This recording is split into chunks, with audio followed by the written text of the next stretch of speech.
Love is climax presenting शिशु। Movie की शुरुआत होती है सेकेंड वर्ल्ड वॉर के बारे में बताते हुए, जो 1944 में हुई थी। ये वॉर रशियन और जर्मनी की नाजी सोल्जर्स के बीच हो रही थी। दोनों मुल्कों की ताल्लुक अच्छी नहीं थी, इसलिए खूनी जंग छिड़ी थी। फिर हमें एक बूढ़ा आदमी को दिखाया जाता है जिसका नाम है कोरपी। कोरपी इस मूवी की मेन कैरेक्टर है। कोरपी एक मुसाफिर है, इसका कोई परमानेंट ठिकाना नहीं है। ये जगह जगह जाके गड़ा हुआ सोना ढूंढने का काम करता है। कोरपी के साथ उसका पालतू कुत्ता और घोड़ा है। एक दिन कोरपी को सोने का एक छोटा सा टुकड़ा मिलता है। फिर वो सोचता है शायद यहाँ सोना है, इसलिए वो खुदाई करने लग जाता है। पहले तो उसे कुछ नहीं मिलता, पर बाद में उसे खुदाई करने पर बहुत सारा सोना मिलता है। ये देख के वो बहुत खुश हो जाता है। वो सोचता है ये शहर में बेच के बहुत सारा पैसा मिलेगा, इसलिए वो नेक्स्ट डे सफर के लिए निकल जाता है। साथ में उनका पालतू कुत्ता भी जाता है। फिर रास्ते में उसे नाजी सोल्जर्स मिलते हैं। वो बहुत सारी रशियन लड़की को किडनैप करके लेके जा रहे थे। कोरपी को देखकर सारे सोल्जर्स हंसने लगते हैं। कोरपी कमांडर की तरफ देख रहा था, पर कमांडर उसे कुछ नहीं कहता और जाने देता है, क्योंकि आगे उनकी और भी नाजी सेना है जो उन्हें मार देगा। कोरपी आगे देखता है और चला जाता है। आगे चल के कोरपी देखता है बहुत सारे लोगों को मारकर खंबे से लटका दिया गया है। कोरपी ये सब देख के हैरान हो जाता है और थोड़ा सा घबरा भी जाता है, क्योंकि दोनों मुल्कों के बीच इस कदर जंग छिड़ गई थी कि नाजी सोल्जर्स बेकसूर लोगों को भी मौत की घाट उतार देती थी। इस वजह से वहाँ से आना जाना किसी खतरे से खाली नहीं था। कोरपी थोड़ा सा और आगे जाता है और दूसरे नाजी सोल्जर्स कोरपी को रोक लेते हैं और उसकी तरफ देखने लगते हैं। वो लोग छानबीन करते हैं और बहुत सारा सोना मिलता है। ये देख के वो लोग कोरपी पर बहुत गुस्सा करते हैं। वो लोग उसे सारा सोना देके खुद को उनके हवाले करने बोलते हैं। फिर कोरपी अपनी डॉग को वहाँ से भागने बोलता है। ये देख के वो सोल्जर्स डॉग पे गोली चलाने लगता है। गोली की आवाज सुन के आगे जा रहा कमांडो को लगता है बाकी सोल्जर्स ने बूढ़ा कोरपी को मार दिया होगा, मगर असल में ऐसा नहीं हुआ। वो सोल्जर्स कोरपी को परेशान कर रहे थे और उन पे हंस रहे थे। तभी कोरपी को गुस्सा आया और वो अपनी चाकू लेके एक सोल्जर्स की सर के आर पार कर दिया। ये देख के बाकी सोल्जर्स घबरा गए। फिर कोरपी एक एक करके सारे सोल्जर्स को मार दिया। उधर गोली की आवाज सुन के कमांडर टैंक को मोड़ लेता है और वापस आके देखता है सारे सोल्जर्स मारे गए थे। ये देख के वो हैरान हो जाता है। फिर कमांडर को एक लाश के पास से थोड़ा सा सोना का टुकड़ा मिलता है। फिर वो दंग रह जाते हैं कि थोड़ी देर पहले हमें जिसे बूढ़ा समझ के नजरअंदाज किया, वो तो सोने का स्मगलर निकला। फिर कमांडर भी सोने की लालच में कोरपी का पीछा करने लगा। कमांडर को कोरपी मिल जाता है। फिर वो लोग कोरपी पे फायरिंग करते हैं, पर कोरपी तेजी से अपनी घोड़ा लेके उस जगह पहुंच जाता है जहां पर बारूद गड़ा हुआ था, जिसकी वजह से कोरपी का घोड़ा भी बुरी तरह मर जाता है। कोरपी बहुत दुखी हो जाता है, पर वो हार नहीं मानता और धुएं का फायदा उठा के छुप जाता है। कमांडो एक एक करके अपना सोल्जर्स भेजने लगा, पर बारूद की वजह से सब मर रहे थे। ये देख के कमांडर दो रशियन लड़की को आगे कर देता है ताकि उसका सोल्जर्स ना मारा जाए। इसी बीच कमांडर की एक साथी बताता है कि जिस बूढ़े आदमी के हम पीछे पड़े हैं वो कोई आम आदमी नहीं है, वो एक कमांडर है, वो भी बहुत ज्यादा खतरनाक वाला। वो अकेला ही काफी है और हमारे सीनियर का ये हुक्म था कि हम बूढ़े कोरपी से दूर रहे। फिर यहाँ पर हमें कोरपी की असली कहानी के बारे में पता चलता है। एक जंग के दौरान रशियन आर्मी ने कोरपी की पूरी फैमिली को मार दिया था, जिस वजह से गुस्से में आके कोरपी ने 300 सोल्जर्स को अकेले ही मार दिया था, जिसमें रशियन और नाजी दोनों की सोल्जर्स थे। फिर आर्मी की लाख कोशिश पर भी जब वो नहीं मरा, तब उसे जंगल में छोड़ दिया और उनका नाम कोरपी रख दिया, जिसका मतलब है निडर, कभी हार ना मानने वाला और कभी ना ही मरने वाला। कमांडर के साथ ही कहता है कि हमें उसका पीछा नहीं करना चाहिए, पर सोने की लालच में अंधा कमांडर उसका बात नहीं मानता। फिर हम कोरपी को देखते हैं जो बहुत दूर आ चुका था और एक जली हुई गाड़ी के पीछे छुप जाता है और उसकी पैर में गोली लग गई थी, इसलिए वो उसे निकालता है। फिर थोड़ी देर बाद वहाँ पर नाजी सोल्जर्स भी आ जाता है। फिर कोरपी सोल्जर्स की ट्रक के नीचे आके छुप जाता है, पर कुत्ता उसे सूंघते हुए आ रहा था, इसलिए वो ट्रक का पेट्रोल लीक कर देता है ताकि उस पे पेट्रोल गिरे और कुत्ता उसे सूंघ ना पाए। पर एक सोल्जर पेट्रोल को देख लेता है और ट्रक रुकवा देता है। कोरपी सोचता है वो पकड़ा ना जाए, इस वजह से वहाँ से भागने लगता है, पर एक सोल्जर्स उस पे गोली चला देता है और कुत्ते भी छोड़ देता है। कोरपी अपने आप को बचाने के लिए खुद को ही आग लगा देता है। फिर थोड़ी दूर जाके एक तालाब में गिर जाता है। फिर कमांडो उसे पकड़ने के लिए नाव में कुछ सोल्जर्स को भेजते हैं, पर कोरपी पानी के अंदर से भी एक एक करके सबको मार देता है और किसी तरह वहाँ से भाग जाता है। पर उसका पालतू डॉग पीछे छूट जाता है, जिसे देख के कमांडो एक प्लान बनाता है। कोरपी भाग के एक टूटा फूटा पेट्रोल पंप में जाके आराम करने लगता है, क्योंकि वो बहुत ज्यादा जख्मी हो गया था। फिर अचानक से उसे अपनी डॉग की आवाज आती है, जिसे सुन के वो बाहर आता है और देखता है उसकी डॉग के ऊपर बॉम्ब बंधा हुआ है, जिसे देख के वो जल्दी से उसे निकालने की कोशिश करता है। तभी वो बॉम्ब फट जाता है और कोरपी दूर जाकर गिरता है और बेहोश हो जाता है। होश में आके देखता है कमांडो और बाकी सोल्जर्स वहाँ पर मौजूद है। वो लोग उसे घसीटते हुए एक खंबे के पास लेके जाते हैं और उसे फांसी पे लटका देते हैं। वहाँ ऐसा लगता है कि कोरपी मारा गया, पर कोरपी बहुत ही खतरनाक है और वो उसे पता है इस तरह के खतरों से कैसे बचा जा सकता। वो लकड़ी की ऊपर फंसा हुआ एक कील पर अपनी पैर को फंसा लेता है ताकि उसका वजन हल्का हो जाए और फांसी ना लगे। फिर हम सुबह देखते हैं एक प्लेन की जोर से वहाँ से गुजरने की वजह से लकड़ी हिलने लगी और रस्सी नीचे की तरफ फिसल गई, जिस वजह से कोरपी नीचे गिर जाता है। उसी प्लेन की 2 पायलट पेट्रोल लेने वहाँ पर आए थे और कोरपी को देख के गोली मारने वाले थे, बट तभी कोरपी उठ के उसको मार देता है और दूसरे को जख्मी कर देता है। फिर अपना मरहम पट्टी करता है। लोहे की तार से वो अपनी जख्म सिल रहा था। ये देख के वहाँ जख्मी पड़ा हुआ सोल्जर्स हैरान हो जाता है। फिर कोरपी पायलट को लेके वहाँ से निकल जाता है क्योंकि उसे प्लेन चलाना नहीं आता था और उसे कमांडो से अपना सोना भी वापस लेना था और बदला भी लेना था। फिर हम देखते हैं नाजी सोल्जर्स के सामने एक प्लेन टूटा फूटा होके पड़ा हुआ है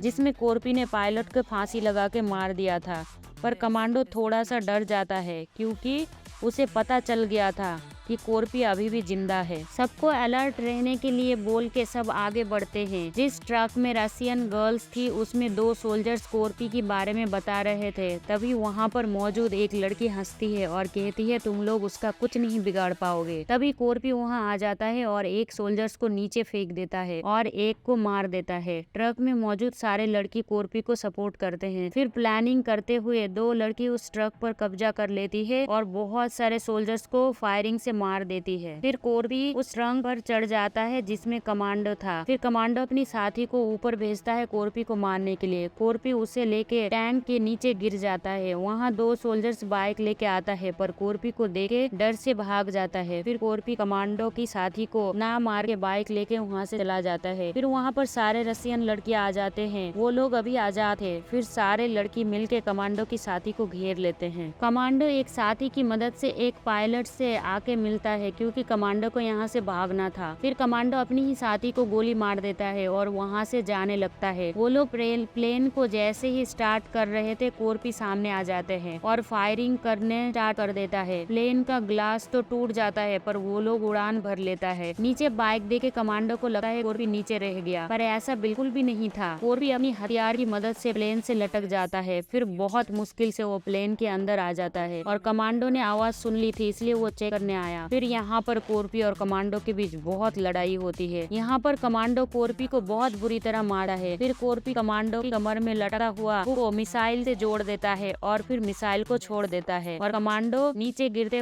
ही फट जाता है। फिर हम देखते हैं गोली लगने की वजह से पायलट मर चुका था। इसी वजह से प्लेन धीरे धीरे जमीन की तरफ झुकता है। कोरपी को प्लेन चलाना नहीं आता था इसलिए वो अपने आप को मजबूती से बांध लेता है। फिर प्लेन जमीन में आके टुकड़े टुकड़े हो जाते हैं। उधर सारे रशियन लड़की नॉर्वे तक पहुंच चुके थे और साथ में वो लोग कमांडो की साथी को भी बांध के लाए थे। फिर हम दलदल में से कोरपी को बाहर निकलते हुए देखते हैं। फिर वो सारा सोना लेके बेचने जाता है एक बड़ा सोने की दुकान पर। अंदर आते ही वो सारा सोना काउंटर पर रख देता है। उसे देख के वहाँ मौजूद लोग हैरान रह जाते हैं। सोना देके कोरपी उनसे बड़ी रकम और बड़ी चालान मांगता है ताकि वो बाद में आसानी से यहाँ सोना ला सके और उसे कोई प्रॉब्लम ना हो। ये थी बहादुर कोरपी की कहानी। ये मूवी यहीं पर खत्म हो जाती है। Thanks for watching. Please like share subscribe जरूर करना।